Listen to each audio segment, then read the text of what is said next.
એક વાત કહું બેટા, તારો ને કેશવનો પ્રેમ એટલો પવિત્ર હતો કે અમને જ નહીં, તમારી ને તમારા પછીની પેઢી પણ યાદ રાખવાની.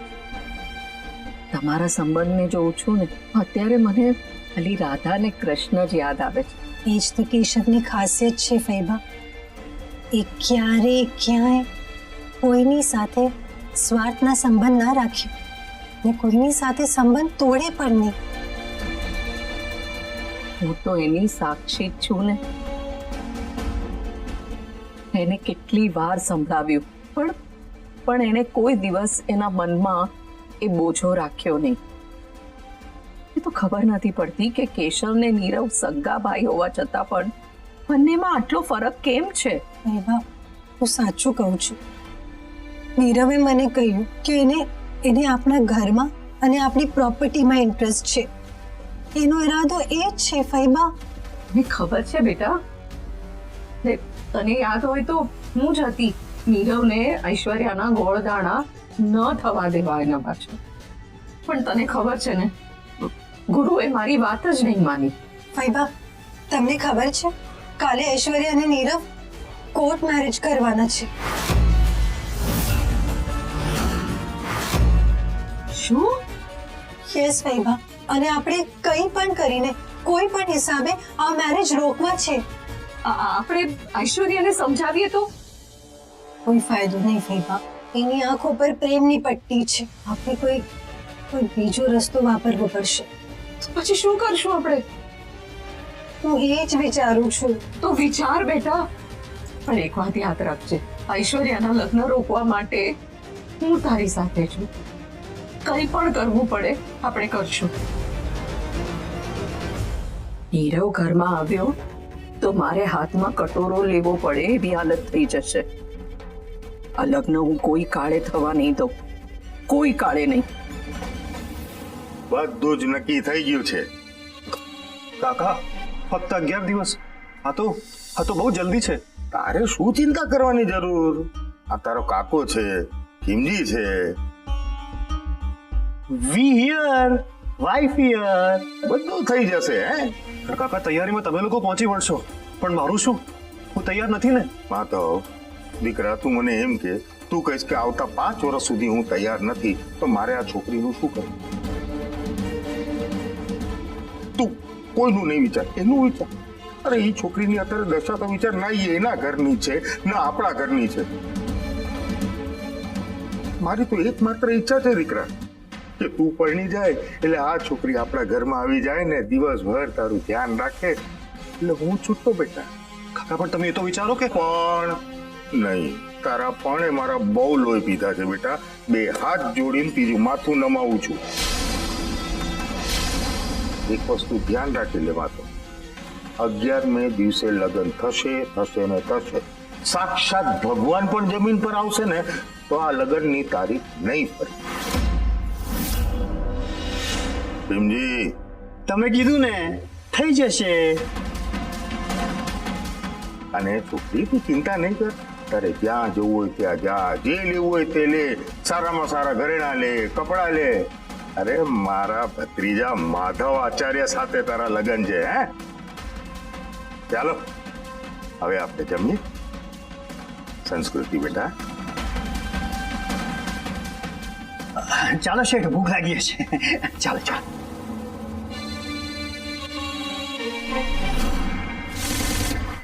સાચી સંસ્કૃતિએ માધવને જોઈ લીધો છે.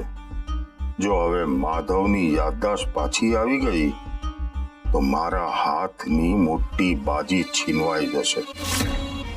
હવે તો એક જ ચાલ, માધવ અને કૃતિના ઘડિયાળ લગ્ન.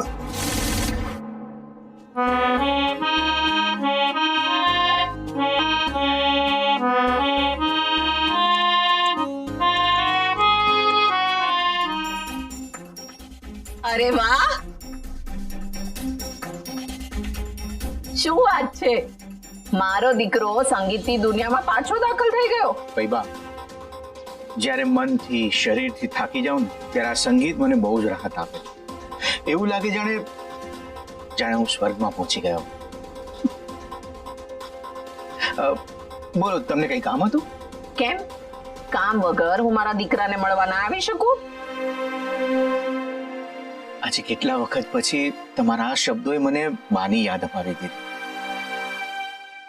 ગુરુ, હવે કેશવ નથી તો હિસાબમાં તને જો જરૂર લાગે, એમ લાગે કે હું તારી મદદરૂપ થઈ શકું છું, તો તું મને નિસંકોચ કહેજે. હો, ચોક્કસ ફઈબા, પણ હજુ એવું કઈ લાગતું નથી.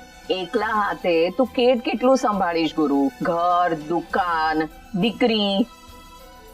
હું તને નાનપણથી જોતી આવી છું. તને કોઈ વાતનું ખોટું લાગતું નથી અને કોઈ વાતની કોઈ માંગણી પણ નથી કરતો. મળે તો ઠીક અને ના મળે તો પણ ઠીક. માણસ મનથી સાદું જેવું હોવું જોઈએ ને ફઈબા, મેં તો મારા મનને કેળવી લીધું છે. એ બધું બરાબર છે, પણ ક્યારેક તો કોઈ વસ્તુનું કે વાતનું કંઈક તો મન થાય ને. ચાલ પોતાને માટે નહીં તો બીજા કોઈને માટે. અત્યારે તો ઐશ્વર્યા છે ને, તો એના માટે પણ તને કઈ મન નથી થતું? હે દ્વારકાધીશ, હવે બધું પ્લાન મુજબ ચાલે ને સંસ્કૃતિ ઐશ્વર્યાને લઈને અહીંયા રૂમ સુધી આવી જાય. ફઈબા, ફિલોસોફી તો બહુ સાંભળી, પણ મારે હવે સાચે સાચી વાત સાંભળવી છે. કાલે સવારે ઐશ્વર્યાના લગ્ન થશે ને મા વિનાની દીકરીના લગ્ન થાય તો બાપ ઉપર જવાબદારી વધી જાય. જો જવાબદારીમાંથી તો તું પાછો ફરે એવો તો છે નહીં. તે ઐશ્વર્યા માટે કોઈ તો સપનું જોયું હશે ને? સપનું નહીં, સપનાઓ, અને એક નહીં અઢળક.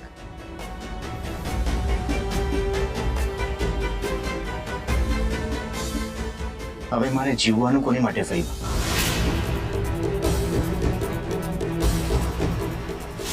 મામાને હાર્ટ ઇશ્યુ છે, એને રિપોર્ટ માટે મનાવવાના છે. એવું કહીને હું ઐશ્વર્યાને અહીંયા લઈ આવી. હવે ફઈબાએ બધું સંભાળી લીધું હોય તો સારું.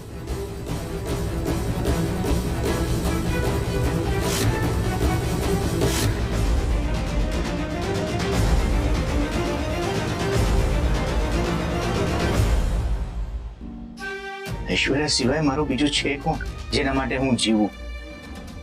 કેતકી હતી ત્યારની વાત જુદી છે, પણ કેતકીના ગયા પછીની વાત જુદી છે ફઈબા. આંખ બંધ કરું છું અને ઘર ચોડામાં ઉભેલી ઐશ્વર્યા મને મારી સામે દેખાય છે. લગ્ન મંડપમાં ઉભેલી ઐશ્વર્યા મને મારી સામે દેખાય.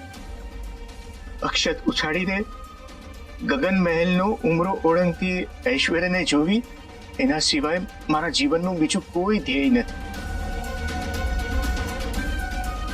કેતકીએ જોયેલા એક કે એક સપનાઓ હવે મારી આંખોમાં છે, અને એ સપનાઓ જ મને કહે છે કે ગુરુ, તારે જીવવાનું છે, લડવાનું છે, ટકવાનું છે. દીકરીના બાપની વ્યથા તમને ખબર છે ફઈબા? દીકરીનો જન્મ થાય છે ને ત્યારથી જ એને વળાવવાના સપના એક બાપ જોતો હોય છે, અને મનોમન આ સપનું જલ્દી પૂરું ન થાય એ પણ ઈચ્છતો હોય છે. ગુરુ, કેટલીક જવાબદારી નિભાવીએ જ છૂટકો. હા ફઈબા, અને એટલે જ હું ઐશ્વર્યાના લગ્ન એટલા ધૂમધામથી કરીશ, એટલા ધૂમધામથી કરીશ કે આખું દ્વારકા જોતું રહી જાય. બાપુજી જે રીતે યમુનાના લગ્ન કરાવવા માંગતા હતા ને, એ જ રીતે હું મારી ઐશ્વર્યાના લગ્ન કરાવીશ.